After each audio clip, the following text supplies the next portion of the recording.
আসসালামু আলাইকুম ভিউয়ার্স, আজকে নিয়ে এসেছি চিংড়ি মাছ দিয়ে কুমড়োর ঝোল তরকারি।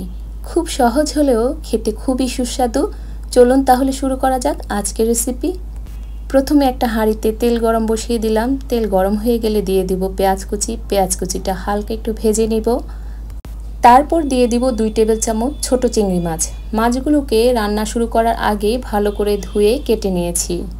মাছগুলোকে কালার চেঞ্জ হয়ে যাওয়া পর্যন্ত ভেজে নিব। তারপর দিয়ে দিব 1 চা চামচ রসুন বাটা, হাফ চা চামচ আদা বাটা। রসুন এবং আদাটা 2-1 মিনিট কষিয়ে নেব।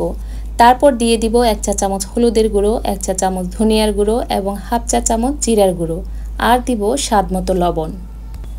2-1 মিনিট কষিয়ে তারপর দিয়ে দিব ঝোলের জন্য পানি। এখানে ঝোলের জন্য পানি দিয়ে দিলাম 1.5 কাপের মতো।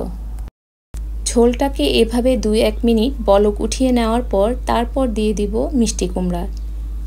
এখানে মাঝারি সাইজের সবুজ কাঁচা মিষ্টি কুমড়াকে আমি চামড়া ছুলে এই শেপে কেটে নিয়েছি। মিষ্টি কুমড়ার স্লাইসগুলোকে আপনাদের পছন্দ অনুযায়ী ছোট বড় করে টুকরো করে নিতে পারেন। এখন ঢাকনা দিয়ে রাখবো বলক উঠে আসা পর্যন্ত। বলক উঠে আসলে ঢাকনাটা তুলে উল্টে পাল্টে নেড়েচেড়ে দেব। নেড়েচেড়ে দেওয়ার পর সিদ্ধ হওয়ার জন্য আবারও ঢেকে রাখবো। 2 থেকে 3 মিনিট পর ঢাকনাটা তুলে এখন দিয়ে দেব টুকরো করা কয়েকটা কাঁচামরিচ।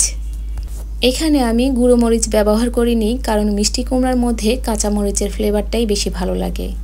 কাঁচামরিচটা দিয়ে 2-3 মিনিট রান্না করে নেব। দেখুন মিষ্টি কুমড়াটা সিদ্ধ হয়ে গেছে। এখন ধনেপাতা কুচি দিয়ে চুলাটা বন্ধ করে ঢাকনা দিয়ে ঢেকে রাখবো। তারপর পরিবেশন করে নেব। তৈরি হয়ে গেল সহজ এবং সুস্বাদু রেসিপি চিংড়ি মাছ দিয়ে মিষ্টি কুমড়া ঝোল তরকারি। বাসায় ট্রাই করবেন এবং আমাকে কমেন্ট করবেন। ভিডিওটিতে লাইক এবং শেয়ার করবেন আর আমার চ্যানেলটিকে সাবস্ক্রাইব করবেন। সবাইকে অসংখ্য ধন্যবাদ। আল্লাহ হাফেজ।